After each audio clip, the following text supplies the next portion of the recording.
World Financial Group offers entrepreneurs from all backgrounds the opportunity to start their own business on a level playing field. Dr. Jana Woodhouse, receiving the WCM Wall Street Pioneer Award by the United Black Wall Street of America, Inc., is one of those entrepreneurs. I see WFG and TFA as a place where African Americans with an entrepreneurial mindset can flourish. And the bonus, we help families and serve the communities across the country. To learn more about us, go to worldfinancialgroup.com.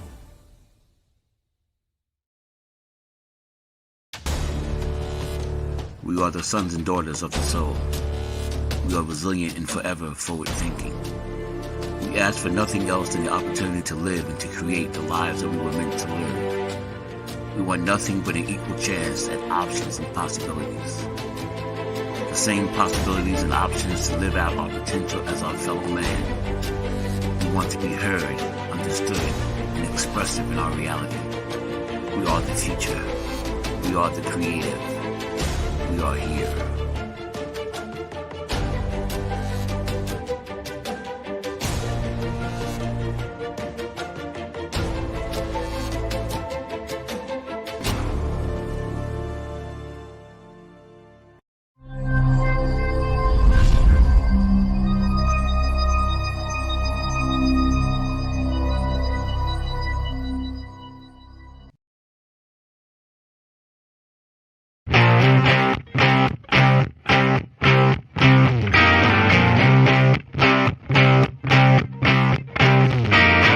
She was told that she couldn't play with the boys.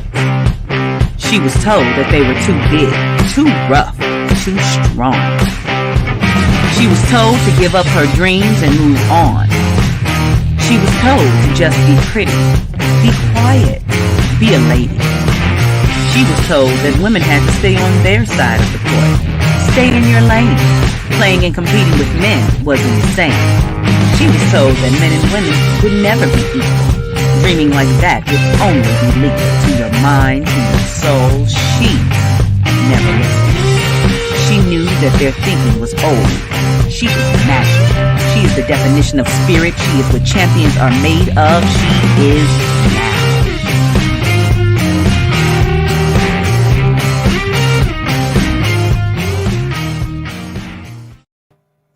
Greetings and welcome for another show of Access Wealth Nation with Dr. Jana B. Woodhouse, getting your checkup from the neck up, bringing on your financial literacy. And today is a succession of our show. I missed you all. It was a really hefty, hard tax season. And so I'm glad that that's behind us, but one is coming right in front of us. We're on our way to a new season and a lot of things that will be happening and lots of tax changes. This is the end of October. Can you imagine? The time has passed so. And so going forward, we're going to talk about lots of things that we need to do to embrace the new year, and especially some of the tax laws and some basic information you need to know about how money works. That being said, of course, you know, we have the How Money Works book, Stop Being a Sucker, by my two partners, Steve Seabolt and Tom Matthews. Up to 600,000 copies distributed this year. Awesome. And definitely acknowledged in the media all over, hundreds of television shows, including being on Access Wealth Nation as one of the first ones to be on. But if you'd like the book, just send an email to anajenterprisesinc@gmail.com and say, I want the book.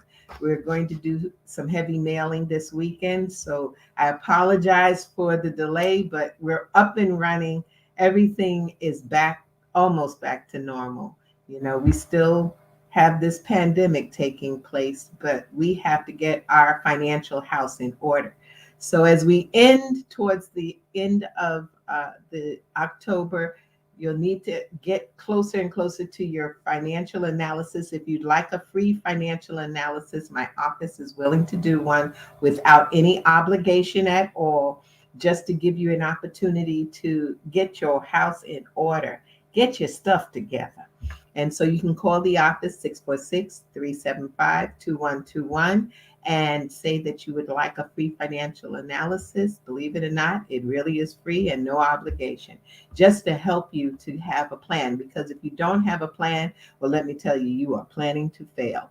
Just know it. And I know that that's a lot to deal with. We have all sorts of strange idiosyncrasies and situations. And one thing that we have, as we're coming close to the end of December, to the end of October, financial fright.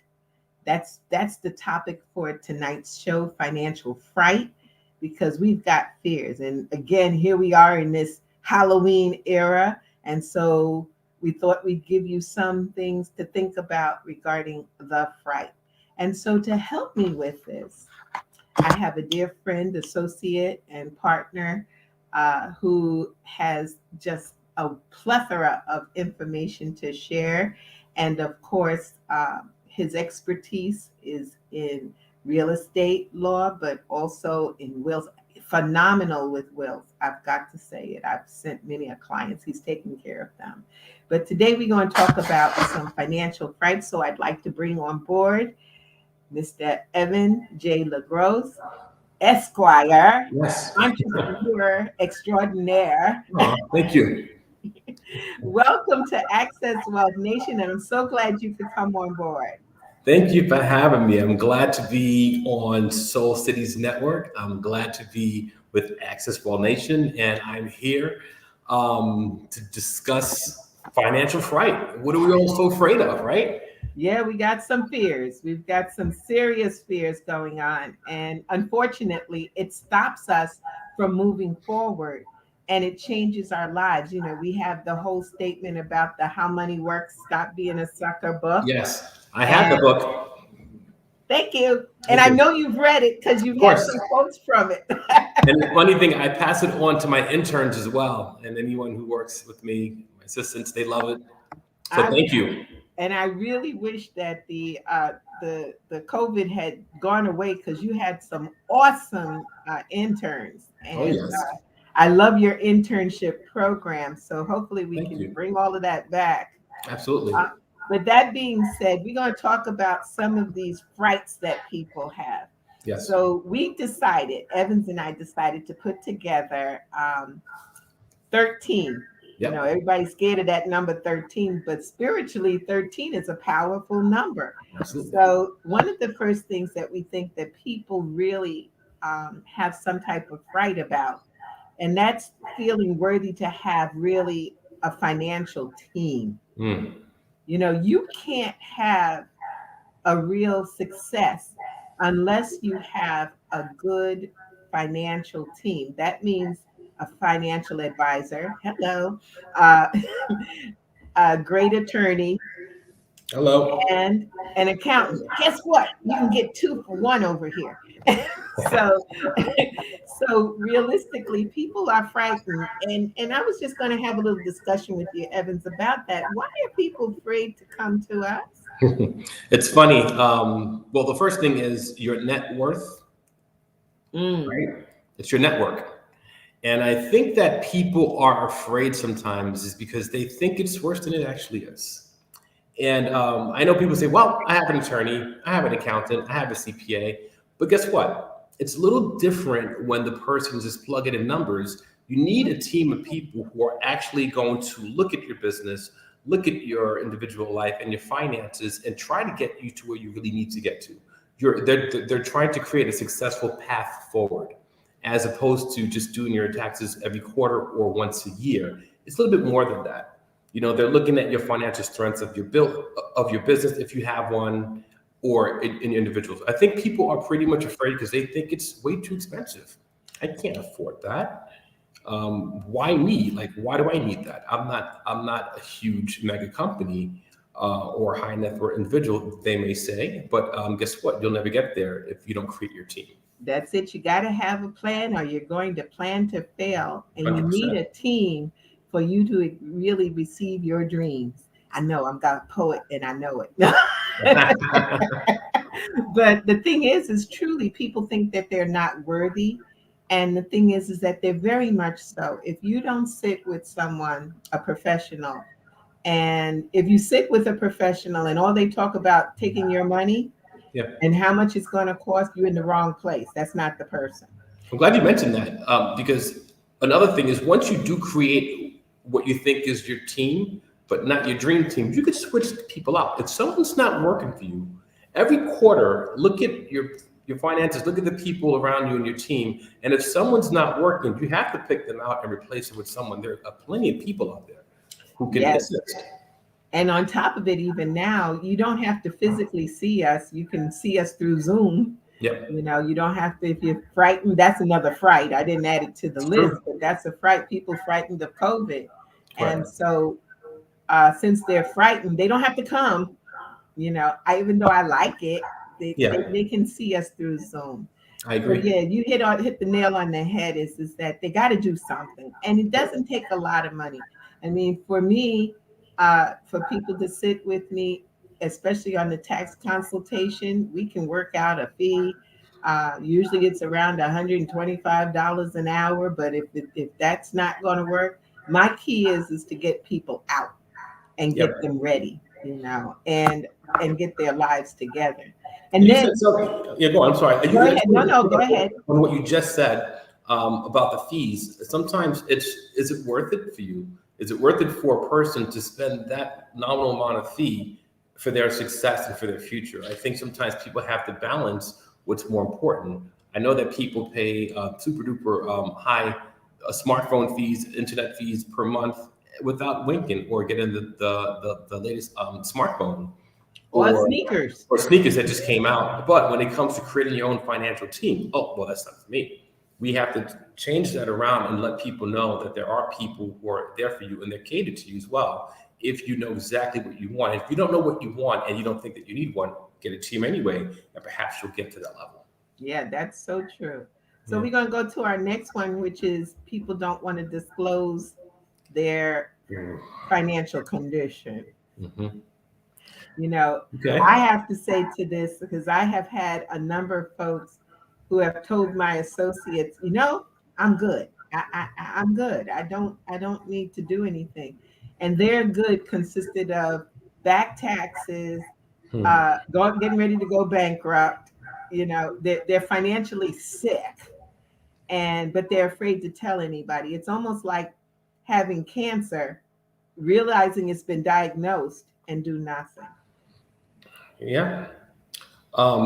This is something that's super important because revealing your true financial condition could be a trick or a treat. If you think about it, you don't know what you're going to get. Sometimes people think it's worse than it is, and it's not as bad. It's a treat. Sometimes they think it's great, and it's really a trick. So my suggestion in the vein of Halloween is RIP, the Band-Aid off. Rip the Band-Aid off. I like that. I like that. And but I think what it is, it's like you said, you mentioned earlier, it's a very emotional issue. It causes people depression. It can cause physical illness as well. If you don't know your true financial status, there are people who are embarrassed, they're ashamed.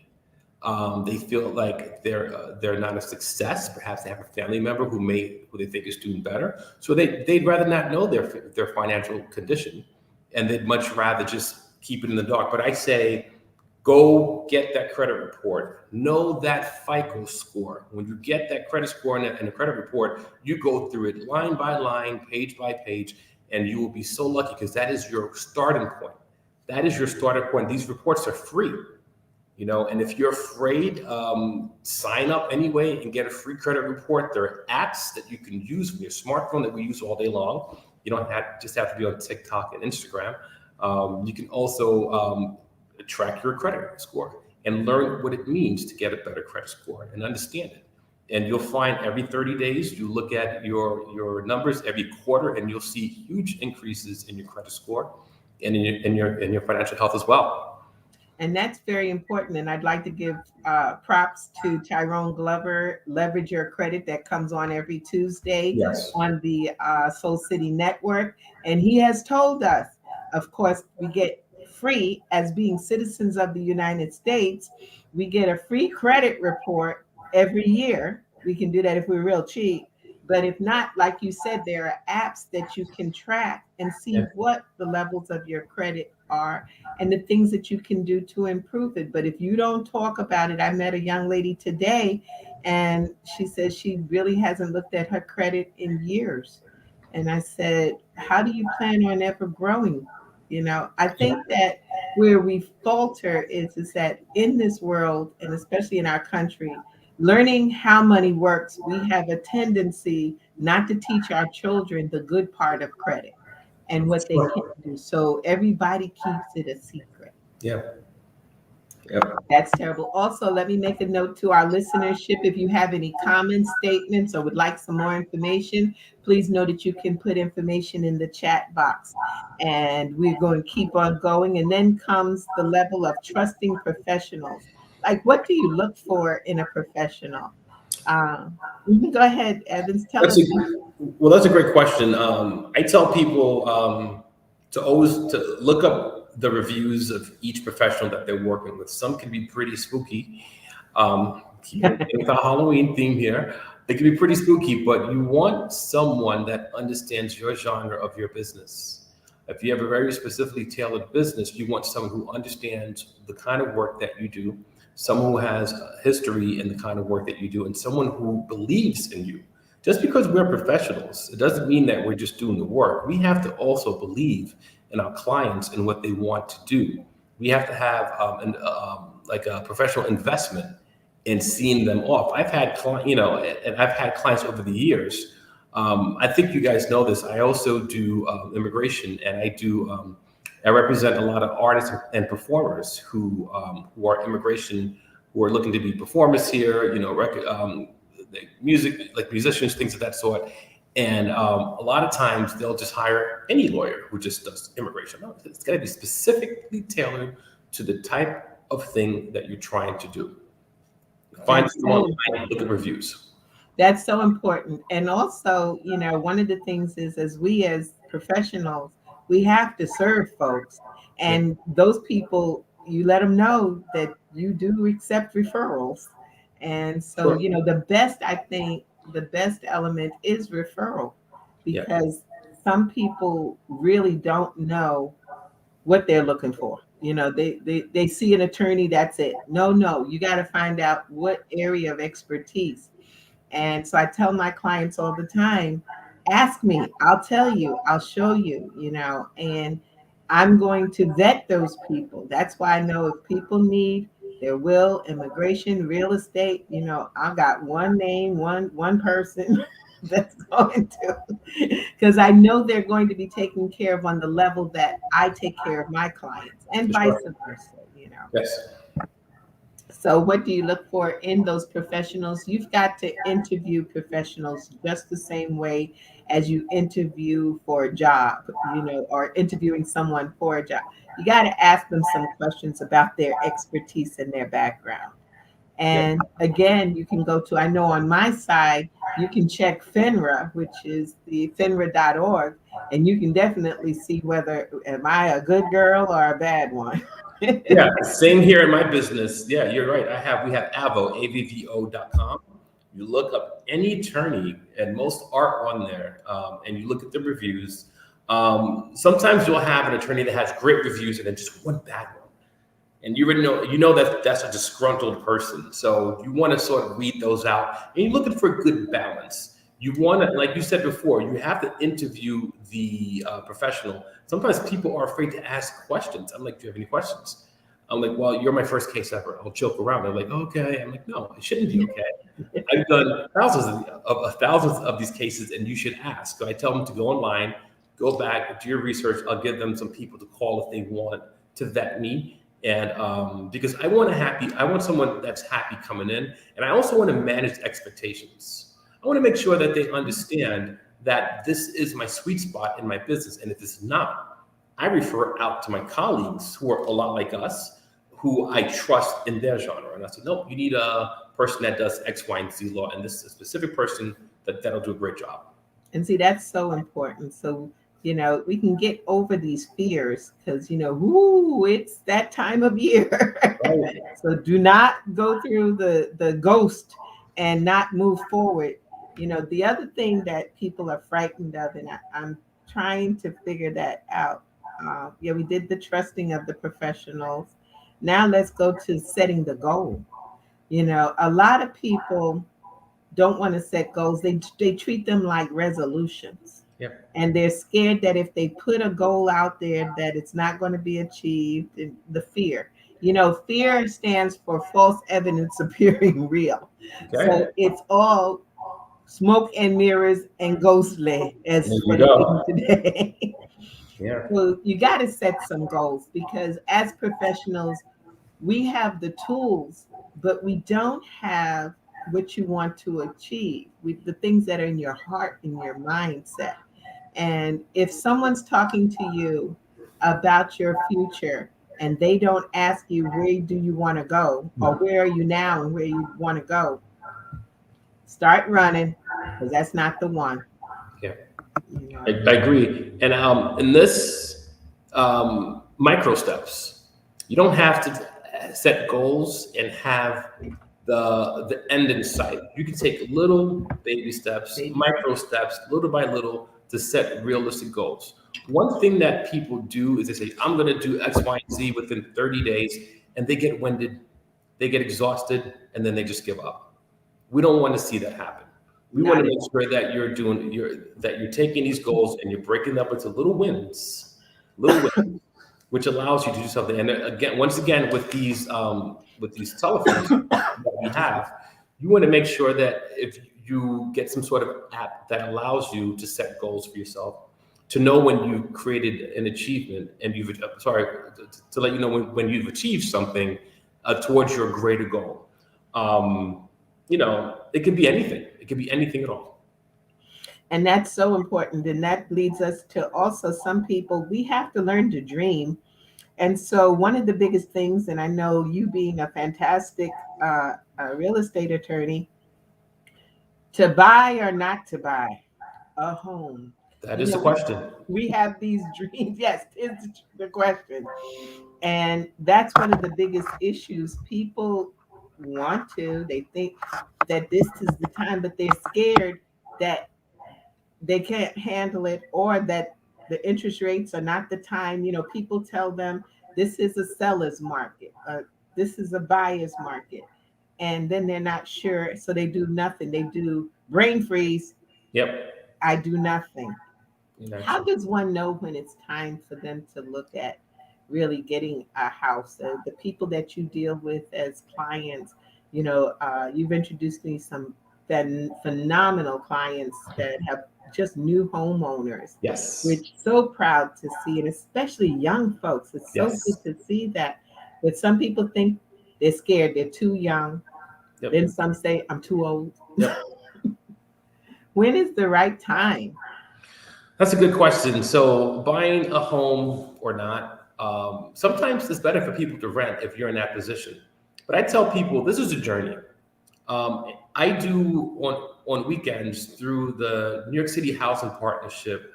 Prior to COVID, they do first-time home buyer courses, which are super important. You have people, New York, New Jersey, Connecticut, who are looking to buy condominiums, cooperatives, homes, and different things like buildings, residential, townhouses. And the first step is to know what you're doing. Are you going to be a homeowner? Or are you going to continue to rent? If you decide to be a homeowner, what are some of the first steps? Know the neighborhood. Find yourself a great broker. This is part of your team as well for this thing. When you do find a home, it could be a haunted house. You don't know. Get that inspection done. When you start hearing creaks and things that go, bump in the night, Bump you in know the what night. that is. It is Halloween. So, if you hear, I forget the movie.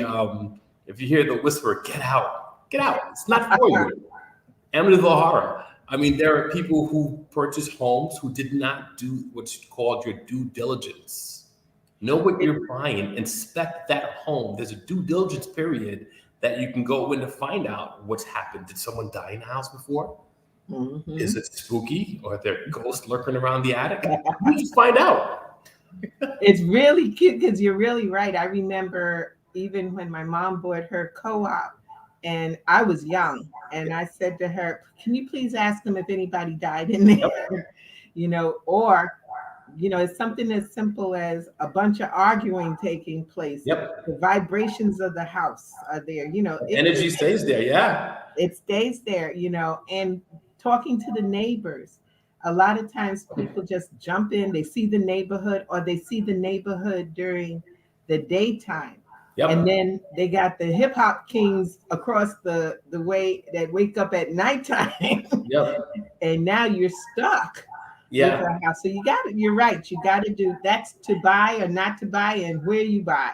Yeah. It's funny because a listed agent will know what's the best and quietest time of the day to bring someone into a building. If it's during the school year when kids used to go to school in person, they make sure that they were out of there by 1 o'clock. The last thing you want to see is, a bunch of loud children running around and person like, what's going on here? Or you go at night, like you said, walk around 2 o'clock in the morning to see what really happens on a Friday evening or Saturday night, not just a Monday morning when everyone's asleep. And also, like I said, home inspection, we have that. First time home buyers class, and research the process. You have to educate yourself. There's nothing better when a client comes into me and they've done their homework. Because guess what? When they come to Evans Legros, Legros Law Firm, I make sure that they understand every bit of the contract. I make sure that so what I do now with Zoom is we do screen share. So I'll go through the contract with them line by line. Well, mostly it's like a lot of it is standard, but when I'm looking at the writers, I'm like, well, what is it that you want? And sometimes they feel like, who am I to ask for anything? This was the offer and I accepted, and that's great. I'm like, no, you could ask for things. You could ask for concessions. You could take things out. This is up to you. You have to know whether or not you're, like you said earlier, whether you're in the seller's market or whether you're in the buyer's market. Know where you are. I've had people who had nightmare experiences with their brokers. Because if a broker has 6 months, sometimes the broker won't start showing you until month 5. Or they'll work with the clients that are about to expire on time. I've had clients that would come into me after having horrible experiences with their attorneys. Calls me back. They don't answer my call. They don't answer my emails because the person haggled the legal fee. And the attorney's like, well, you get what you're going to get what you paid for. Know your debt to income ratio. It's this huge debt. Yet people want to get a mortgage. Find all of that a year before you want to purchase, 2 years before. Start to repair your credit. Start to educate yourself. Get excited about it. And even during that time, you know what I tell people to do? Go to open houses still. Go to an open house. Get excited about the prospect of being a homeowner. If you don't think, And get yourself ready to be a homeowner. A lot of people on my side of the business, they say, I want to buy a house. They've then forgot about the other things that go with a house. You no longer are just going to turn the light switch on and lights come on. You got to pay for that. You got to pay for the water, the sewer, the taxes, That's how you figure out whether you're going to be really a homeowner or what kind of owner of property do you want. You may want to end up being a condo owner where someone else takes care of some of your common charges, You got to think about it, but don't be afraid to jump in because there's times, and with your other things that we've talked about, the professionals, if you got your team together, you can run it by them. Yes. It's so, and it doesn't take a lot of money to run something by someone, if they're contracted to you. So take that opportunity and just say, I got one thing to run by you. Now, don't give them 1,000 things to deal with, because then you got to come up with some money. Yeah, and you know what that's called? That's called money well spent. There Because you go. because you never want to have what's called buyer's remorse. You know, if someone buys property and a week later they move in and they find out that the neighbors are horrible, or there's a barking dog that barks anytime from 12 to 4 a.m., or the garbage truck that they didn't know runs at 3. You know, it's like you have to know the vibration of a home and a building or a neighborhood that you're moving into. And there are a lot of options out there. Sometimes people are a bit rushed. At that time, bite the bullet, stay with a cousin or family member. You know, do what you need to do, put your things in storage until you are 100% ready. Because no one wants to buy a home. And let's say, for example, the bank requires 20% down or more, and you come in with 5 or 10%. Yeah, of course you can do it, but you're going to get a higher interest rate. You're going to get what's called purchaser's mortgage insurance. You're going to pay for it. You're going to pay for having bad credit. Yeah, you're going to pay for it. And that's the thing, is you got to understand, and not to bring fright, but to be, once you're educated, you know better, so you'll do better. Realize that this is not a short-term relationship. Correct. This is a long-term relationship, anywhere from 15 years to 30 years. You will be married to this property if you can't get rid of it. If you don't like it, just think about it. Who else is going to like it? Yep. And think about it too. And the part that's not scary is the part that is scary is people who buy too much house. Oh, yeah. You know, if you can't afford a 5-bedroom, go for a 2.5 bedrooms, a 2-bedroom. Go where you're comfortable, where you have additional funds every month. I can't tell you how many people come into me and they want to buy the house that grandma had, you know, in Atlanta. She bought that house in 1940, and you're buying something in New York City. It's not going to. It's a little different. It's a lot different. You can if you have the finances, but understand that comes at a premium. It does. Yeah. And comes with, you know, you think about it, you buy a home. I've always thought, I said, Lord knows, I've listened to all of these shows, and people have houses that are 6-7 bedrooms, and I'm like, who's cleaning all of that? That means you got to go hire a cleaning person. You got to take care of someone that's going to take care of your lawn, and you know, you got to budget for those things. So, but if you're prepared, you're good to go. You know that. So also in buying a home, we're in a time right now where they said over 4 million people have left their jobs and decided to be entrepreneurs. Now, I have caution to it, and I guess it's a thought. Some people are very fearful of being their own boss, and some people think, oh, I become my own boss. I can get up at 12 o'clock noon and I leave. And but getting ready to start a new business, here goes your team again, because there's a lot of factors to starting your own business. And it can be very frightening. You know, because now you're relying upon, there's nobody paying the bill but you. Correct. You know, but you've got to put things in place. Correct. I must say it's an honor to be business owner. I'm excited that people are, you know, taking the reins, because I felt, you know, working for a firm before that was scary to me, because I can get fired any day. We're all at-will employees. I love my boss now because I am my boss. And but started a new business many years ago. My mom had a quote. She said, "You know what? Having a new business is like having a sick baby. You must cater to that business annually, monthly, weekly, daily, hourly. Like you said, it's not I get up at 12 noon. You have to think of your new business as an infant, as a newborn child that you must emotionally take care of, financially take care of, and watch grow. Because I know a lot of people don't initially take care of their business. I'm the boss, I can do whatever I want. So that was one piece of advice. The second piece of advice was never to hire friends or family. And I've kept some people have family businesses, which is fine. And we'll discuss partnerships in a minute. But beyond all of that, when you created a new business, know your which area of business you're in. If you're in an office type or you're doing whatever, You can tell people, you can incorporate LLC, S corp, know the tax consequences of each. And I think a lot of the reasons of this is you want to make sure that you protect your personal assets. What you have here and what you have in your business should be completely separate. You want to make sure that if anything ever happens to the business, that you're protected. However, nothing is ever 100%. As we know, the other side can go to court and do what's called piercing the corporate veil. Go in and say, oh, well, you're a one-person business or a two-person business, and we really know that this is your wife, your spouse, or whatever, and we know that this still is you, so we can go beyond whatever it is. But if you are going on into business with people, family, friends, what have you, get together that partnership agreement. Partnership agreements are super important. They let everyone know what's going to happen, who gets paid, who's responsible for what, things of that sort. And guess what happens? When one of the people in your partnership passes away, right, they drop dead, you may end up with that dead partner's widow or their family members who you never wanted to do business with. So just understand all of these things when you're creating a new business. You have to write it out from the inception to succession plan.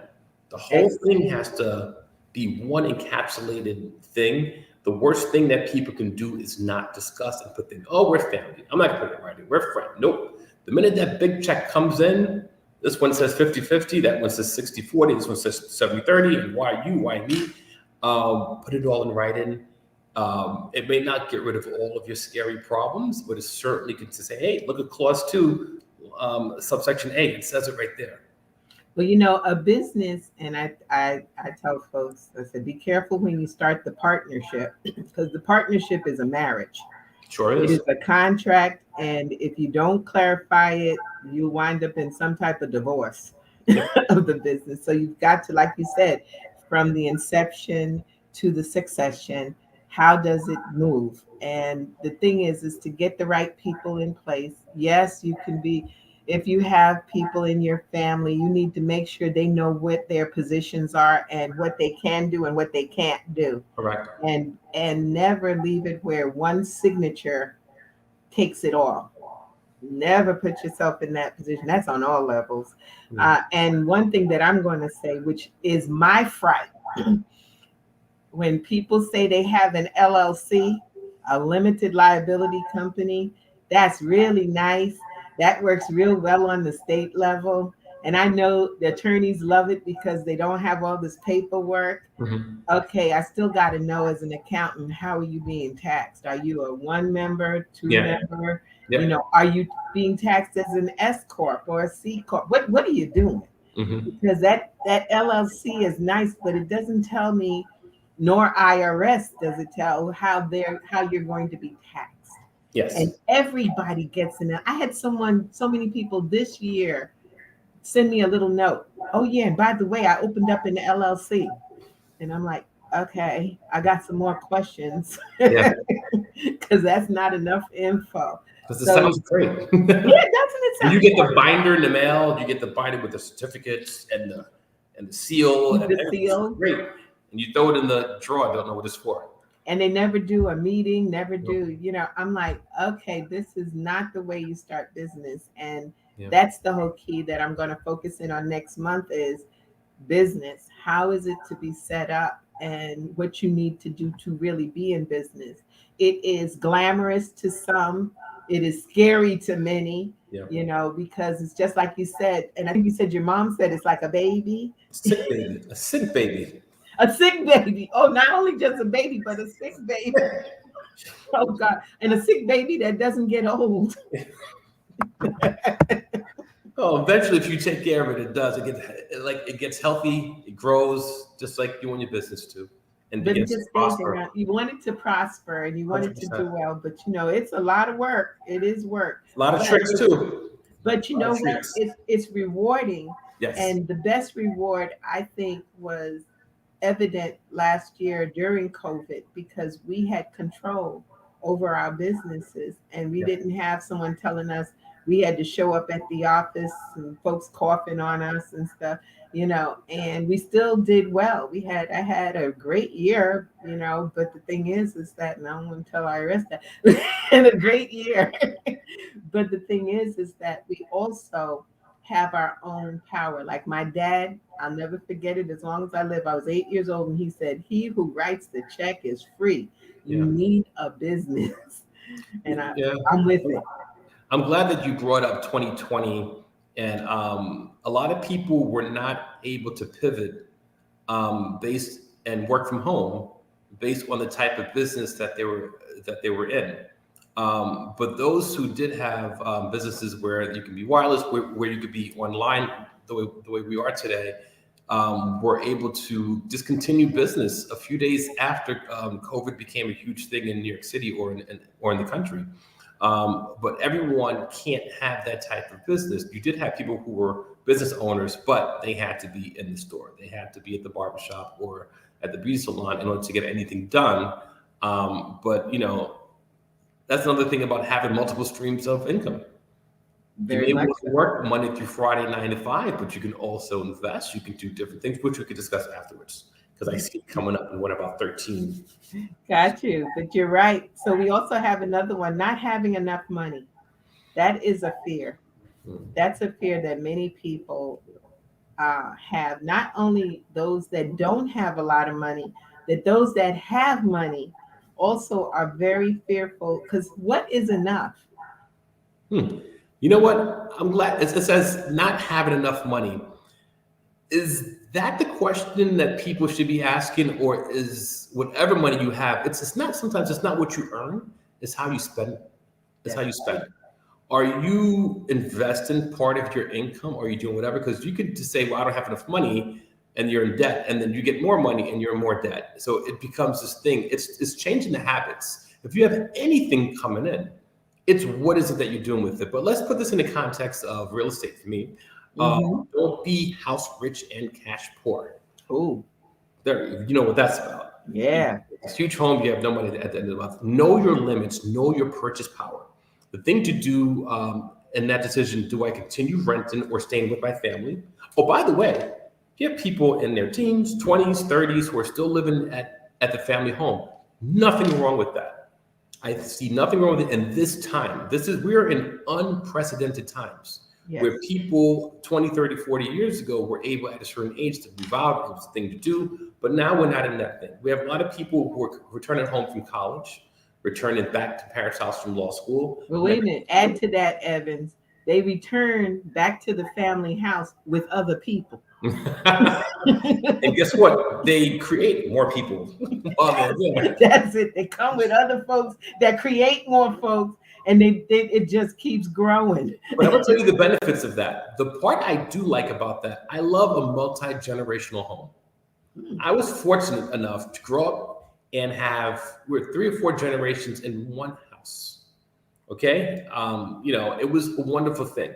But when adult children are coming back home, you're not 18 or 15 or 12 anymore. It's time to say, mom and dad, or whoever the grandma, whoever the person is running the home, I'm paying the real estate taxes. Because if I was paying $2,000 a month in rent, I'd rather pay, a few $100s in this, and I'll carry this for you. So everyone wins. Everyone benefits. Awesome. It's not just about living there.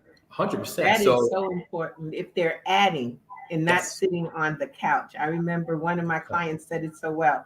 She said, they can all come back home, but when I get up and put my clothes on and go to work, everybody got to put their clothes on and go to work. 100%. Nothing is worse than when you're getting up and people are sitting there on the sofa. But I find no shame in people who are contributing to a parent's home, and they're actually, what they're doing is they're preserving the familial wealth in that home. Yes. That they possibly own. And you make sure the taxes are paid. There are no liens on the home. The water bills are paid, and things like that where the city doesn't put liens on it. But this is about not having enough money. So if you feel like, for example, if you're purchasing a home, you don't have enough money, what can you do? Like I said, you stay with the family while you stack up that money in your savings account or wherever you want to put it. Budget. Budget. And there are also grants too. there are grants out there that for first-time home buyers. There are wonderful grants through, for example, the neighborhood housing system, the West Harlem Group. You have the New York City Housing Partnership that assists people with those classes, that puts them in contact with these wonderful agencies. Even on Long Island is the CHI grants, that allow new homeowners. It may not be the best house on the block, but guess what? They're giving you X amount of dollars to redo the kitchen and the bathrooms, which is important. going to add People value. don't know.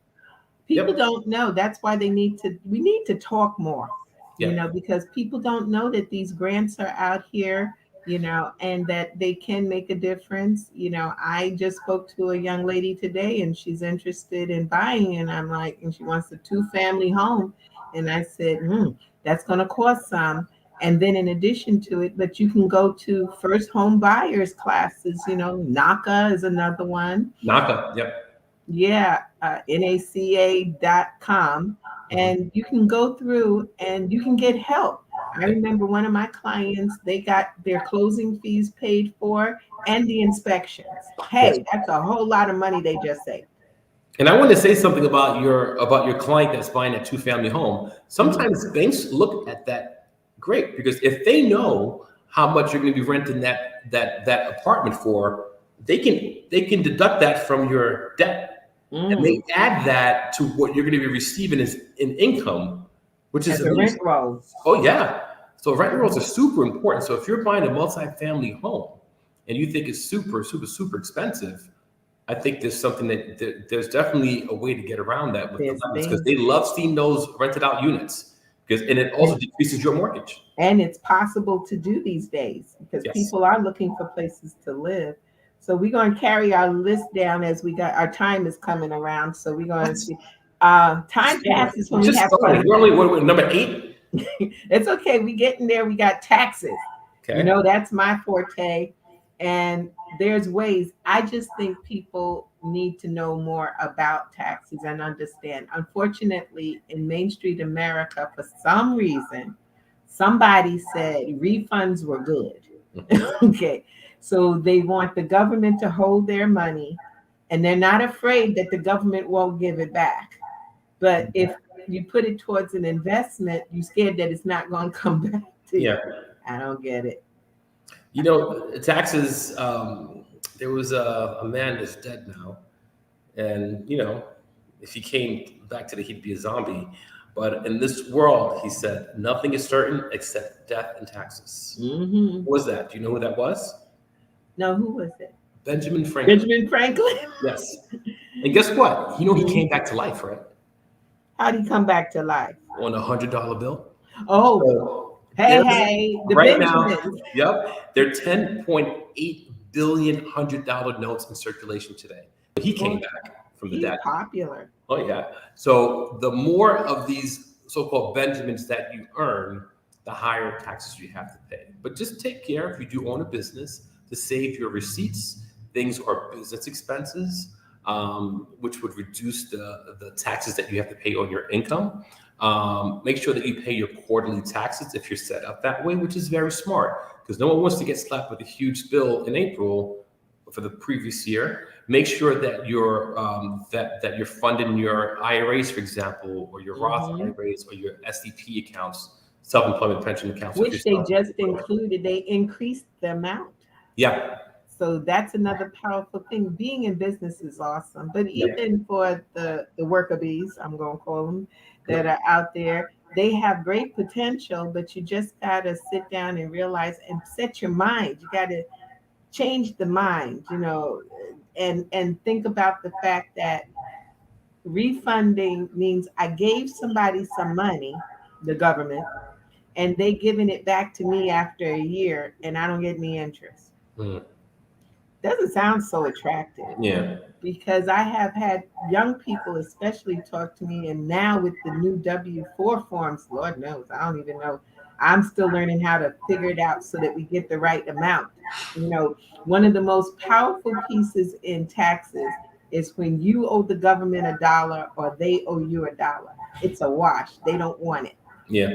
That's awesome. But people are afraid. They're like, oh, I don't want to make much money. They're scared to earn money because they're Well, gonna pay taxes.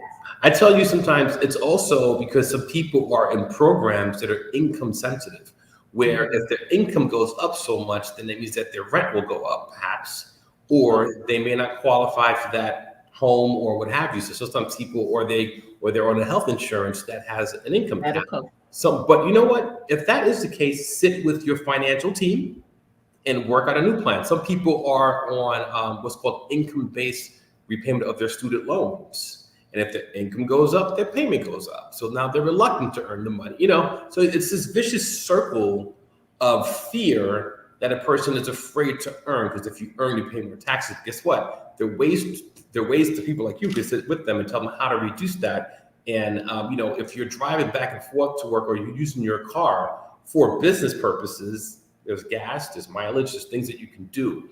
So sit with your team and try to get rid of these fears. Well, also on that note is the fact that you can only earn a certain amount. It didn't say anything about your corp earning a certain amount.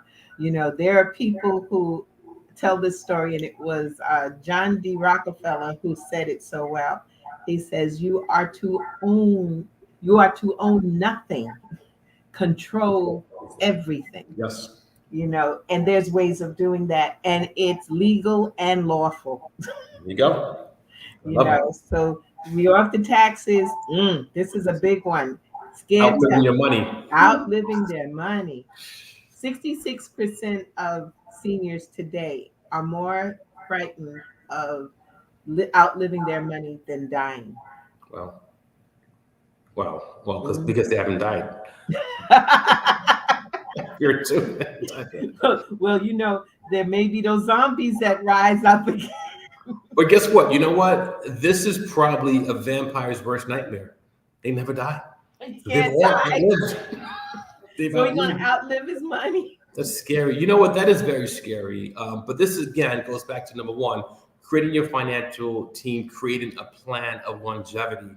None of us are going to live forever, but it's I think there's a stigma about planning for your for life in general. You think, when I'm old, I'll do X, Y, Z. If you save today, if you think about it, you're sending your future self money. You're making your future self more comfortable. You're planting seeds today at this low interest rate that will quadruple, hopefully, and double and triple and whatever. And like as far as investment, exponentially sometimes.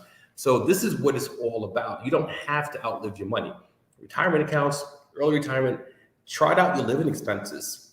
And people think, oh, I have an X amount of dollar plan. And if you divide that by 12 and you're still paying the same rent, or the same mortgage, that'll last about a year. But you got a key point there. People turn around and they don't realize, like, I know folks who say, I'm going to have my pension for life. Okay, let's look at it. You're getting 60% of your salary for life. That's not including inflation. You should be very scared, very, very scared, because you're not living on 100%. You're not making it. So how in the world are you going to make it on 60? Correct. What? Just like I said before, it's about creating that generational wealth. You want to send your future self treats, not tricks. Treats. There you go. And to make it so that layer it so you diversify. So at this age, I get so much. And then when I get older, I got so much. And then at a certain point, I want to make my money disappear anyway, because I don't want it to have to go to Medicaid or Medicare. Or you brought that up. What about people who end up in assisted living or nursing homes? And you have that deed in your name. What do you think is going to happen upon death? They take it and they sell it. It's theirs now. Or if you have a 401k that you wanted to leave to your favorite grandson or granddaughter, or your son or your friend, what have you, it doesn't matter. If the minute that person is in a nursing home, any assets in their name go to that. They are told to liquidate those assets. That's right. Nursing home will divide the assets, and how much? Like $8,000 to $10,000 per month, maybe more per month to live in a nursing home. And the minute your money runs out, you better be sure that bed will be empty somehow. Yes. Maybe 6 feet under, mysteriously. But The whole point is, yeah, you have to think about all of these things. Think about living near family versus living away from family, and what you have. People have a lot of decisions to make. Sometimes we may be a little stubborn about that, but we have to at some point But start to live. it's interesting culturally. People don't want to talk about this. They think that because if they talk about it, it's going to happen. Correct. And 9 times out of 10, yes, it is. Well, it will happen. It will happen. But the question is it going to happen in a way? Are you going to gracefully grow into retirement and have great years? You could retire at age 40 or 50. The question is, are you going to be comfortable? That's Are you going to be stretching every month, and you can't make it because it gets very difficult. And you don't know what other ailments you may have. You may, you don't know what's going to happen to your body. Our bodies start to they tend to fall apart as we get older. So, if you're working out now and you're eating healthy today, that's going to pay itself. It's going to pay itself forward. Pay forward. And that's the thing is that if you don't plan, you are planning to fail. Right. And you don't want to be rolled over into somebody's corner and nobody talking to you. Correct. I plan on and have been planning to have a very fruitful retirement years. It may not come right away, but it is when it gets here, I'm going to have fun. Y'all catch me on my 61-day cruise. Yeah. I'm going to have some fun. Exactly. Next thing that we got to talk about is, being able to provide for family and be able, if you're the breadwinner, to be able to provide if something happens where you die. That can happen. And in today's world, a lot of people have left this world not thinking that they were not going to be here to take care of their family. Yeah. And then they're scared to talk about life insurance because they think that if they get life insurance, they're going to surely die or someone's going to kill them. That fear. Yeah. Well, first of all, I love when people take the fear out of it. First of all, the younger you are and the healthier you are when you get a life insurance policy, the better for you. Right. Life insurance policies are an area that is, you have to research the company that you're going to because some of them have only certain products. And if they don't have that product, they won't send it to you. You have whole life versus term insurance. You have a lot of different types of insurance. You have whole life policies, for example, you could tap into that income tax-free in the future. And even with an IUL, which is even stronger, they've created these products so that there's something called a living benefit to life insurance. Correct. So you don't have to wait, because I know some people say, well, I'm young. I don't have any kids. Why do I have to? Well, even if you plan on never having any children, you still want to be able to, so your family doesn't go around having to have to pass the hat to put you in the ground. But then secondly, is there's some very wealthy people you can invest like the wealthy. They put their money into a life insurance policy and let it grow tax deferred. And then they're able to take money out tax free or tax advantage. Yep. That's good to know. And also sometimes it's not just a burial. It can also be cremation too, which is less expensive. But some people, they much rather cremation. Or you can do what the Addams family did. Scary family there. They had their own family plot. You could do that. That's not as popular these days, but it's better than plots. No, but one of my clients told me about, and I forgot how they call it, but you can be a tree. You get to be a tree pod. Okay. So they take your ashes and they put your body next to, and you create a tree pod. Now the tree grows, so you're here forever. Yeah. Yeah, I'm going to look into that. The tree pod. Yeah. But we've got to prepare. And some people think, well, insurance is so high, but it's really only high when you wait too long. Correct. You need to get it. I know people who, as soon as the child gets a social security number, which is at birth, they got a policy. There you go. And it's not for the child to die, but it's the policy is to make the money grow without paying taxes. Exactly. Which we were talking before. Yep. Okay, now we've got spending. We know how to make it, and we definitely know how to spend it. Mm-hmm. So we go after what they used to say, the Joneses. We want to live. I want the best. I want the sneakers. I want the Fendi purses. I want living beyond your means. Well, what's that thing? Live within your means is pretty much all I have to say on that. And also, I remember I used to watch on CNN one of the channels, CSNBC, Susie Orman, she used to have a wonderful segment called Can I Afford It? Right. And people would call in and they'd say, well, da, da, da, da. And she'd, well, what are you making? And she'd go through this whole thing. You can't afford it. Walk away. Don't do it. Is it a want, or is it a need, or is it for a business? Is it an Is it a want? or Is liability? it a need or a want? Exactly. Usually it's not like an appreciating asset. It's just something, you know. And I think we must do that. I started doing that when I was younger in my head. When I go through, do I really need this? And can I afford it? And can afford it doesn't mean, well, I don't have the money. You have the money there, but that money can be better spent in cryptocurrency, or it could be better invested somewhere, or it could be doing something else for you that's going to grow, rather than buying that third pair, you know, of like whatever. So certainly something. So that's important, because people need to assess, especially if you have short-term goals that need to be addressed, and then you've got go out and spend all this money. Like, I'm going to say it's probably going to get me in trouble, but I am sick and tired of going around the projects and seeing Hummers and Mercedes Benz. You living in the projects, okay? Nothing's wrong with the projects, because I came from the projects, but I don't live in the projects now because that's not where I want to be. And the thing is that why would I have a car that's $100,000 parked on the street, and I don't have a premium house or something that's growing for me and moving for me? Yeah, it's a depreciating asset. The minute you drive it off of the lot, it depreciates. That's it. Yeah, and that's just what that is right there. You know, yeah, I agree. So we've got to be conscious, and that's why you need your team, because you're going to have folks like me, which is harder than a Susie Orman, who says blatantly, no. Exactly. And guess what? You know what's funny? Whenever people have that what they think is extra funds, if you don't have that goal written out or plastered on your wall somewhere, you're not going to know what that money really should be for. That's right. So when you have those little goals, you're like, this is going straight to X, Y, and Z. It doesn't mean that you have to deprive yourself. You certainly don't have to do that. No, you give yourself certain things. Like I tell everyone, when you work so hard every day and 80 hours, maybe a week, then what you need to do is to give yourself a gift or save up for a gift. But don't go and blow your check on stuff and then you start trying to figure out how I'm going to pay this bill. Yeah. Don't be ridiculous, you know. Right. So spending, and stop looking at, you know, I tell my story that where they were standing in line in Harlem one time for us, and I'm ready to get on the line too. I get on the line. I'm like, so what we on the line for? And they said sneakers.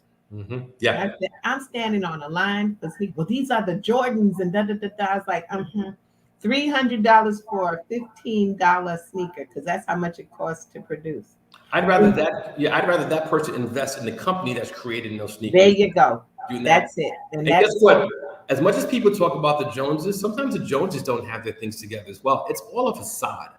That's right. Smoke and mirrors. Stink. Yeah, that's true. So good. Good point there, Evans. And then we go to investing. Yeah. And this is one of the things is that they're fearful of the market. They're scared that, you know, they're going to lose all their money. They don't even have that much money in the market. And if everybody wants to know the real secret, everything you do is related to the market. It's just who's making the money. The bank takes your money and gives you 0.05%. And then they go and take the money and invest it in the market and to marketed things and get 40, 50, 100%. The stock market since 2008 has done over 127%. How much of that did you get? Exactly. Because of fear. Exactly. And it's also, and this is something funny that happened during 2020 or even a few years ago. Again, with these phones here, what did people start to do? They started downloading apps. Mm-hmm. Robinhood, Webull. They started learning, wait, I could do this as well. And of course, the more the average person learns, the tighter the government gets with their, you know, whatever. If someone's buying NFT art and making money, oh, now that's going to be taxed. If you have money in the bank, $600 or more, we're going to track it. So they start like sorry about that. Sometimes I feel like the overseers of our society allows people to do what they're doing based on where you are. And I think that it's time for us to get rid of that fear and just break out of it. You are a person. You can vote. You can vote people in, you can vote people out. You have to effectuate change. So when you are, although this is about investing, you have to also invest in the power that you have as a constituent in a certain area. Because if your person that you guys voted for in that area is not creating bills or doing things that benefits your community as a constituent in this place, you got to let them go, because you want to make sure that you can freely open up a Roth IRA, invest funds out, open businesses and things of that sort. How you're taxed, why you're taxed, things of that sort. But the minute the average person started buying coins and crypto and making money, things started to change. Wall Street is like, hey, what's going on? It's just this is our thing. I don't get they're not making the money that they could, so they now are pulling on it. And now the way that things will be reviewed and taxed is going to be different. They're coming, because they're not going to let you. I mean, I remember back in 1987 when people were bartering, and all of a sudden Reagan came back with the barter tax.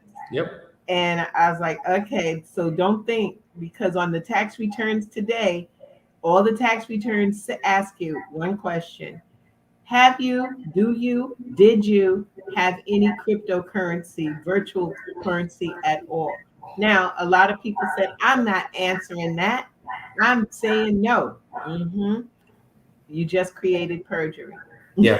And the funny thing is, that's now on page 1 of that document. The first thing, sometimes people missed it in 2019, I think. They didn't see it there. What is this? It just creeped up on this. So this year, for 2020, IRS made it for all the software. If you did not answer that question, you could not proceed. Correct. You see, so they get you. You got to figure out and create. And that's where some things that's going to lead us to the next level is doing things like having our assets protected. And sometimes we have to have a trust. We have to put ourselves in a position where our money is protected, and it not necessarily is connected directly to us. So our last of the 13 is the estate planning. Right. Providing for your family, providing for yourself, and you don't need to have an extra partner in your family called Uncle Sam. That's correct. I tell people you don't have to have the traditional mindset of an estate to plan. Because the minute someone passes away, it's now the state of whatever. So it's more of just like language at this point. But this is something that's super important. You mentioned earlier that there's a cultural stigma against people preparing for death. It's like I think I watched a few years ago something called The Secret, where it's the power of secret is that you can attract things, but it's not like you're thinking about death when you're doing this. What you're doing is you're thinking about your life. And you're thinking about the life of the people that come after you and your descendants. And so sort of switch that around. You don't want to leave trauma or drama upon your death. You want to make sure that you get all of these things out of the way. And guess what? Every few years, as life changes, you can change that will. You can change that trust. You can change different things and tweak things, change beneficiaries. So it's not like your last will and testament, although that's what it's called. Actually, we're doing one tomorrow with you're one of my witnesses. Yes, I'm going to witness. and yeah, I think that it's something that's super important. It doesn't have to be when something bad happens or something ominous is about to happen. Let's take the fear out of it. Let's take the tricks out of it, the Halloween scary, ghostly things out of it, and let them know that this is about life. This is an estate plan. I'm alive. I'm doing it. There are families that break up because they don't have things put in place. Correct. Don't be one of those families that no one talks to each other ever again because grandpa died and he wanted me to have the car, but grandpa didn't put it in writing. And so brother on the other side wants the car, and now we don't talk because we just blew up the car. Don't do it. And guess who benefits from that? Probate court. Oh yes, probate. The city government, the state, they benefit from the estate taxes and everything if you do not prepare. Make sure that you go to an attorney or to an estate planner that understands the nuances of your life and your family life. It's not just mom, dad, brother, sister, kids, what have you. Sometimes there are people in the family that are an issue, and sometimes people have to understand that. But just definitely get that last will in order, get that healthcare proxy. So important, because the other part is that when you think about when someone passes and you want to make sure that legacy goes on, if they don't have it in writing, it is a dead issue. It, like you said, No like pun for intended, huh? no pun intended. Um, like Aretha Franklin, they have used her as an example in every class that Yes. I've been in, and the example is the fact she had an $80 million estate, no will, four handwritten notes, and so therefore the estate has been in the process of probating, but in the midst we had COVID, so therefore the courts were closed and the fees started to mount. They anticipate right now, estimating her estate is worth about under 40 million now. That's pretty sad. And the funny, well, not funny, but the same thing with Whitney Houston. Whitney Houston put together, she had a trust. You know, she died in 2012, I believe, and she left Yes. everything in trust to her daughter. So, her daughter, Bobby Christina, who she had with Bobby Brown. So, of course, that was her estranged husband. I think they were divorced at some point, but maybe not. I'm not sure. But nonetheless, they probably were divorced. They Nonetheless, were divorced, yeah. yeah, Bobby Christina started to collect from the trust, and what the state's attorney could have done at that point was did a little tweak into the trust. Because guess what? When she passed away, there was no proof that she married that other dude. And guess who has all the money now? Bobby Brown. You see, This is not what she intended. not at all. And that's what happens if you don't. You got to keep going deep. That's why you got to go see an attorney like Evans Legros. Let's do it. Because at that point, I'm telling you, he digs so deep. I sent one client to him, and she's still going through. Did I put everything down there? She owes you still a dinner. I know. She promised to take us out, but COVID happened, and then, you know. That's it. But if you go to legroslawfirm.com, you will get all the information. I highly recommend it. I don't care what level you're at. Put your affairs in order, or your affairs will cause you great fear. And then you're going to have to roll over in your grave. You're trying to figure out why you're rolling. And it's because you caused all these problems with your family. Don't do it. That's right. Let's get rid of the ghosts and ghouls of Halloween, and let's make this a Thanksgiving for November instead. Oh, I love it. Oh, I love it. Yes, we're going to have a month of Thanksgiving, then the ghouls coming. Right. You know, there are so many things that can happen. And if you don't know, we're in the midst, and I'm going to share a story is that personal. My cousin passed. Yes. If you go into the hospital, please, please, please make sure that you put somebody as a contact. He stayed in the morgue for 4 weeks before they were able to find family members.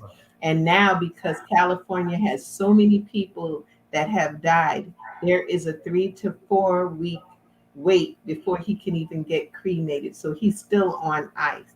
Let me tell you something that didn't have to happen. Correct. But thank God that we were able through the internet to be reached so that we could take care of. But don't be that person. That should be your fear, is that you haven't taken care of your affairs, and that you have the fright that your family will be talking about you bad for the rest of your life and beyond. So get yourself in order. And let's not make this a fright. Let's make this fun. Like you said, make it a Thanksgiving. That's love right. it. I love it. So we didn't have any major. Oh, I thought there was a few comments. Wasn't there a few? Yeah, I saw a few that came on the screen, but I think they came from okay. My face. Okay, when making tax payments in Canada. here in Canada. Oh, okay. I understand that. But in Canada, their tax is cheaper. I'm gonna let you know. But I understand. Okay, and Stacy says home ownership may sound glamorous at first, but it gets real fast when all of a sudden a pipe burst. That's a good one. Well, Stacey Robbins makes a great statement there, because this is all about what we mentioned earlier. Is about, instead of having your financial team, once you buy that home, You have to have a local handyman. You have to know who your contractors are. You have to know the people in the area who could make sure that if something starts out as a little tiny leak or a hole, you deal with it head on before it becomes a huge problem. Homeownership can be a beautiful thing. It's not going to be easy sometimes, but if you prepare, you won't be able to avoid things, but just know who to call. Speak to your neighbors. Let's see who they use. If you live in a building, a lot of buildings have an app called Building Link where you can chat with each other and say, who did you use to put up your shower door? Or who did you use when your HVAC broke down? You can do things like that. So just make it a great communal experience while you're invested not only in your community, but also in yourself. That's so true. Is that we've got to talk to each other. We've learned to be really isolated, and sometimes you got to be communal because there's so much happening here, and we can help each other. We have elders that are on our floor where I live in my co-op, and we reach out to them. They're not feeling well. Because one day, guess what? Those elders are going to be you. So you need to be hopefully. Well, that's true. Hopefully, it's a great thing. And you want somebody to knock on the door and say, "Here's a plate," or here's some books to read, or something, or just to say, "I'm thinking of you." That's great, because I think that what happens in this day and age, we are taught to be individual. I know we're short on time, but we have to think about not just that, but also becoming more, like we said, communal. During COVID, we would make sure that we went way up to the top floors for people who could not go to the store and could not go out and do things because if they would, so we made sure that we stepped in for them the same way that hopefully someone will step in for us in the future. Gotcha. Well, Evans, this has been so much fun. I got to have you back. I keep saying that. I got it. We're going to have to do another class. See, we got to that last part about estate, but last time you came on, you did a real in-depth, because we wanted to make this good and fun and take care of the fears. But I do want you to do another session, if you would like, on the depth of the estate, what really goes in those documents. Is so important, and it was so enriching in one of our top shows. So I'd like to repeat it for the new year. Absolutely, I'll be here. And again, Evans J. Legros, LegrosLawFirm.com. You can email us at info@LegrosLawFirm.com. And also the number is 212-851-8432. If you have any questions, call. Consultation I could do by video, or you can come in person. And that's me. That's it. You got to go. So you got to call on Evans. I know I teasingly say you got to call Tyrone. You got to call Evans. So top 13. Happy Halloween. Happy Halloween. Happy Freedom Day and Thanksgiving, because you've done a chance and opened up the door to new information so that you can carry on. See you all next week on Access Wealth Nation. Thank you so much, Evans. I enjoy you and I appreciate you. And so you have been receiving your checkup from the neck up with Access Wealth Nation with Dr. Jana B. Woodhouse. Have a peaceful and blessed night.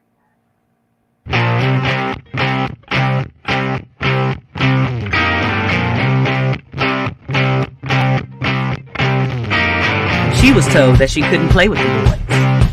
She was told that they were too big, too rough, too strong. She was told to give up her dreams and move on.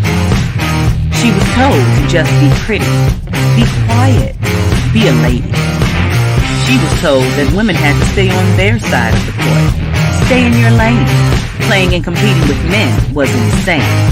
She was told that men and women would never be equal. Dreaming like that would only be linked to your mind, to your soul. She never listened. She knew that their thinking was old. She is magic. She is the definition of spirit. She is what champions are made of. She is magic.